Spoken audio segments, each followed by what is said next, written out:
कुल्लु नफ्सिन ज़ाइक़तुल मौत व इन्नमा तुवफ़्फ़ौना उजूरकुम यौमल क़ियामह फमन ज़ुहज़िहा अनिन-नारि व उदख़िलल जन्नत फ़क़द फ़ाज़ वमल हयातुद दुनिया इल्ला मताउल गुरूर। गौर से देखिएगा और सुनिएगा, यहाँ अल्लाह ने हर नफ्स को, हर जानदार को मौत का मजा चखने के लिए कहा है। कुल्लु नफ्सिन ज़ाइक़तुल मौत।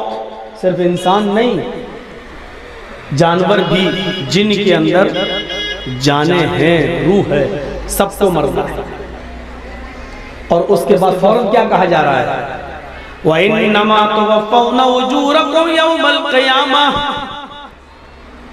क़यामत के दिन तुमने जो दुनिया में अमल किए थे उसका पूरा का पूरा इनाम और पूरा का पूरा बदला तुम्हें दिया जाएगा। जर्रा बराबर भी कम नहीं, जर्रा बराबर भी ज्यादा नहीं, पूरा पूरा बदला तुम्हें दिया जाएगा। फमन ज़ुहज़िहा अनिन-नारि व उदख़िलल जन्नत फ़क़द फ़ाज़। जो जहन्नम से बचा लिया जाए,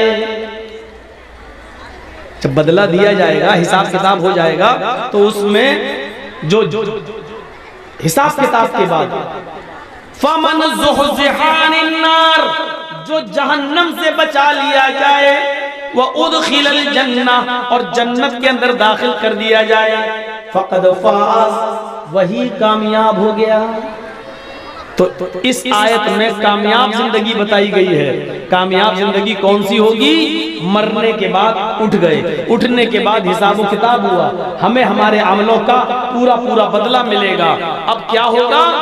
हिसाब किताब के बाद अगर हम जहन्नम से बचा लिए गए और जन्नत में दाखिल कर दिए गए तो हमारी जिंदगी कामयाब है।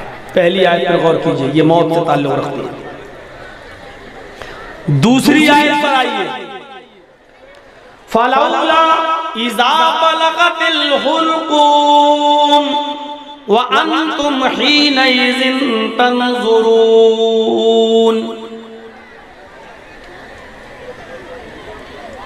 जब ये रूह तुम्हारे नरखरे तक, तुम्हारे हलक तक पहुंच जाएगी। मलकुल मौत जब रूह निकालता है तो ये रूह सबसे पहले यहां से निकलती है, पैर के पंजे से, यहां से। और आप देखिएगा, किसी मरने वाले के करीब बैठिएगा तो सबसे पहले ये हिस्सा उसका काम करना बंद कर देता है, फिर उसकी रूह खींची जाती है और आगे तो पिंडली पे आती है। जब पिंडली पे आती है यहाँ पर, तो फिर ये हिस्सा बेजान हो जाता है, ये काम करना बंद कर देता है। फिर ये रूह मलकुल मौत खींचता है तो घुटने पे आती है, घुटने से नीचे का हिस्सा बेकार हो जाता है। फिर रूह खींचता है तो रान पर आती है और कमर से नीचे का हिस्सा बेकार हो जाता है। उसके बाद रूह खींचता है तो ये रूह सीने तक आती है और सीने से नीचे का हिस्सा काम करना बंद कर देता है। फिर ये रूह हलक तक आती है और आदमी की आंखें खुली रह जाती हैं। देखिए, बड़ी हो जाएगी आंखें। रूह यहां तक आती है और नाक और कान और आंख के रास्ते से रूह निकल जाती है। खींचता है फरिश्ता तो ये रूह यहां से निकलती है, नाक, कान और आंख के रास्ते से। कुरान ने कहा फलौला इज़ा बलगतिल हुल्क़ूम, जब ये रूह निकालते निकालते मलकुल मौत तुम्हारे हलक तक पहुंचेगा, व अंतुम हीनइज़िन तंज़ुरून, उस वक्त तुम इसको अपनी आंखों से देख रहे होते हो और उस वक्त सबसे ज्यादा हम ही तुम्हारे करीब होते हैं। अल्लाह कह रहा है वनहनु अक़रबु इलैहि मिनकुम, उस वक्त सबसे ज्यादा हम ही तुम्हारे करीब होते हैं, हम ही तुम्हारे करीब होते हैं। इन कुंतुम गैर मदीनीन, अगर तुम्हारे ऊपर किसी ताकतवर की हुकूमत नहीं है, तुम सबसे बड़े ताकतवर हो, तुम सुपर पावर हो, तुम मुल्क के मालिक हो, दुनिया के मालिक हो, तुम अपने आप को शक्तिशाली समझते हो, सुपर पावर समझते हो,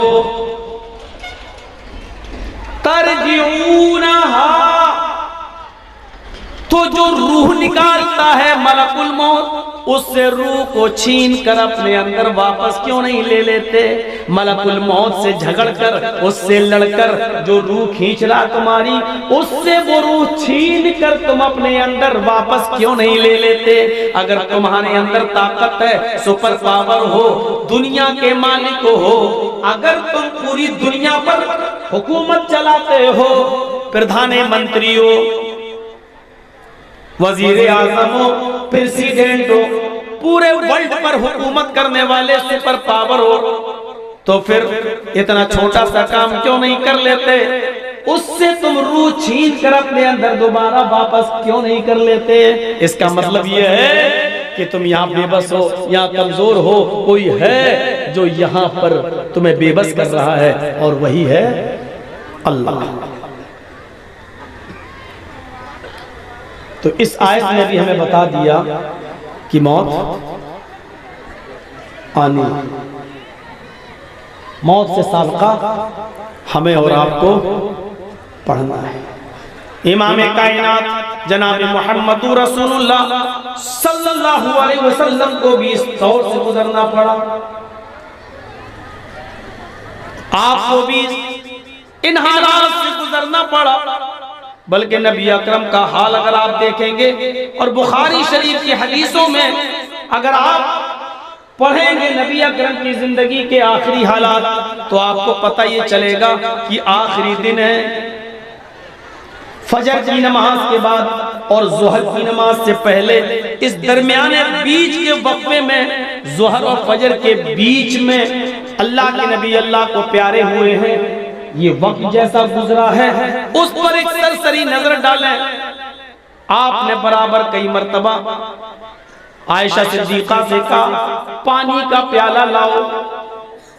अम्मी आयशा पानी लाती हैं, अल्लाह के नबी पानी के प्याले में हाथ डालते हैं और हाथ डालकर अपने चेहरे पर मलते हैं, फिर हाथ डालते हैं अपने जिस्म पर मलते हैं, फिर हाथ डालते हैं अपने चेहरे पर मलते हैं और कहते जाते हैं, इन्ना लिल मौती सकरात, इन्ना लिल मौती सकरात, इन्ना लिल मौती सकरात। आयशा, मौत के लिए बड़ी बेचैनियां हैं, मौत के लिए बड़ी सख्तियां हैं, मौत के लिए बड़ी कठिनाइयां हैं। इस हदीस में लफ्ज़ मौत इस्तेमाल हो रहा है, मौलाना जर्जीस उसको चेंज नहीं कर सकता। बुखारी शरीफ की हदीस के अल्फाज मैंने आपके सामने बताए।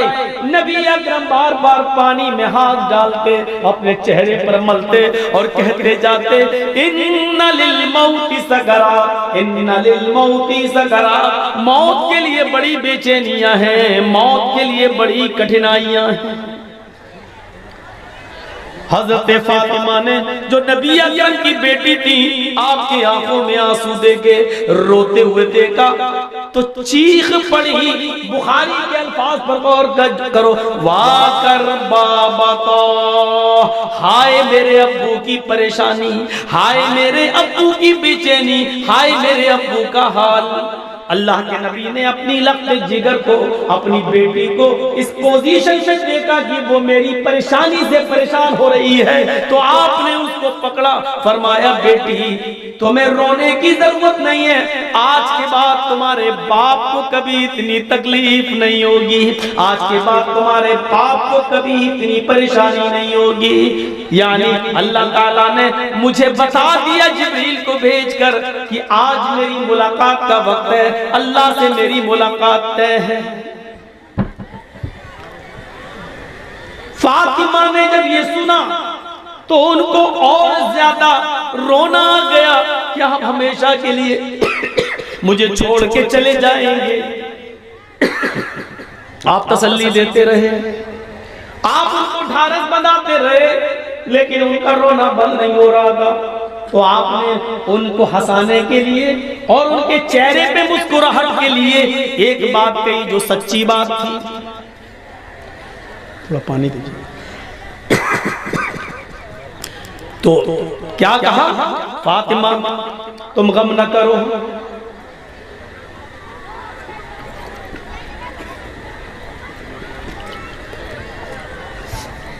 फातिमा तुम गम न करो, तुम परेशान न हो, ऐ फातिमा, अभी अभी जिब्रील आए और बताया फातिमा से कह दो, फातिमा तू सय्यदतु निसाई अहलिल जन्नह, अल्लाह ने फातिमा को जन्नत की तमाम औरतों का सरदार बना दिया। इस खुशखबरी ने फातिमा के गम को थोड़ा हल्का कर दिया, थोड़ा हल्का किया। लेकिन मुकम्मल हल्का करने के लिए अल्लाह के नबी ने एक दूसरी बात कही, फातिमा परेशान मत होइए,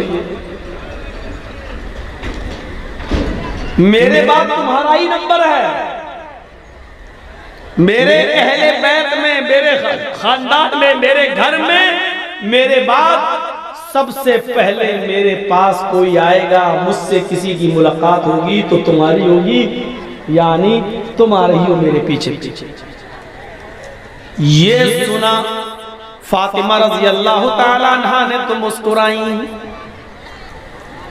अच्छा, मौत की खबर सुनकर कोई मुस्कुराता है क्या?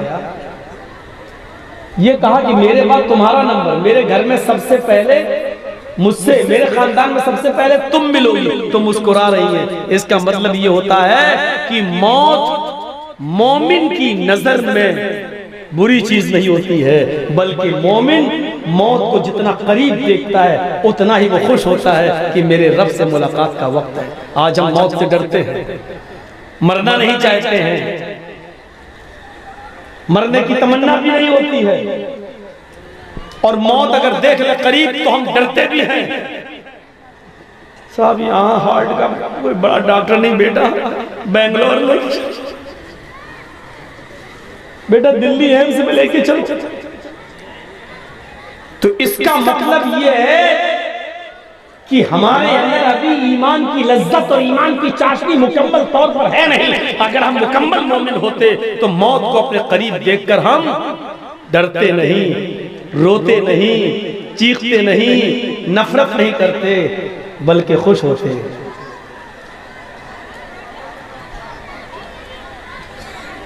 मौलाना साहब ये क्या कह रहे हैं? हाँ, मैं ये नहीं कह रहा हूं कि दुआ मांगो अल्लाह मुझे कल ही मौत दे दे, ये दुआ मांगना हराम है, ऐसा नहीं मांग सकते आप।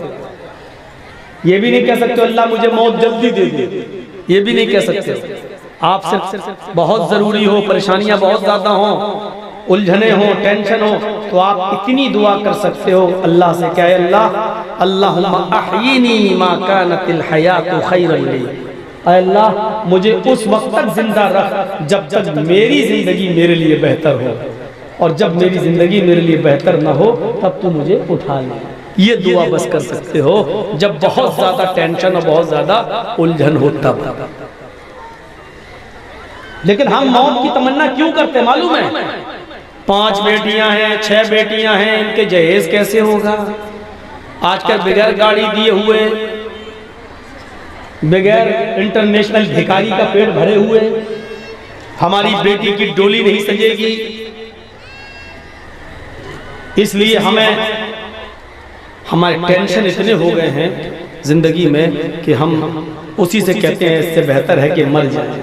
ये हमारे अपने टेंशन है, ये हमारी अपनी उलझने हैं। अल्लाह के नबी का फिर ये हाल था, अचानक होंठ ठिलने लगे और आवाज बंद हो गई।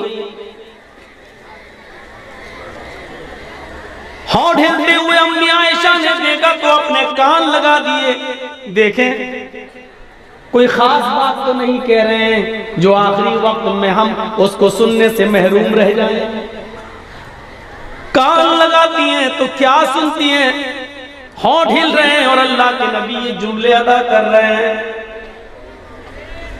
अकीमुस्सलाह अकीमुस्सलाह औ मा मलकत ऐमानुकुम, नमाज पढ़ते रहना, लोगों नमाज पढ़ते रहना, और अपने गुलामों का, अपने मातहतों का ख्याल रखना। जो तुम्हारे नीचे काम करते हो गुलाम हो, उनका ख्याल रखना। जो तुम खाना वो उनको खिलाना, जो तुम पहनना वो उनको पहनाना। उनके ऊपर जरूरत से ज्यादा बोझ मत डालना। अगर कोई मुश्किल काम उनसे करा रहे हो जो वो कर न सके तो उनके काम में तुम भी उनकी मदद करना। एक तरफ अल्लाह के हक से जोड़ा, नमाज पढ़ते रहना, दूसरी तरफ बंदों के हक से जोड़ दिया कि अपने गुलामों का, तुमसे नीचे जो लोग हों उनका ख्याल रखना। और उसके बाद खजूर के पत्तों से बनी हुई छत, उसी पर आपकी आंखें टिक गई, आंखें खुली की खुली रह गई। और कायनात को रोशन करने वाला सूरज, पूरी दुनिया को चमकाने वाला सूरज अपनी आंखें खोलकर जोरदार अल्फाज में ये जुमले अदा करके हमेशा हमेशा के लिए ये सूरज अपनी रोशनी से बेनूर हो जाता है। और उसकी जबान से जो जुमले निकलते हैं वो ये जुमले निकलते हैं, अल्लाहुम्मा बिर्रफीक़िल आला, अल्लाहुम्मा बिर्रफीक़िल आला। आए अल्लाह में रफीक़े आला में मुझे दाखिल कर दे, मुझे रफीक़े आला में पहुंचा दे। आए अल्लाह, जहां अंबियाए किराम हैं, जहां शुहदाए किराम हैं, जहां तेरे औलिया अल्लाह, तेरे दोस्त, तेरे बुजुर्ग बंदे हैं, उन्हीं लोगों में मुझे भी पहुंचा दे। आपने ये आखिरी लफ्ज अपनी जबान से निकाला और उसके बाद पूरी दुनिया को चमकाने वाला सूरज हमेशा के लिए उस घर से गुरूब हो गया।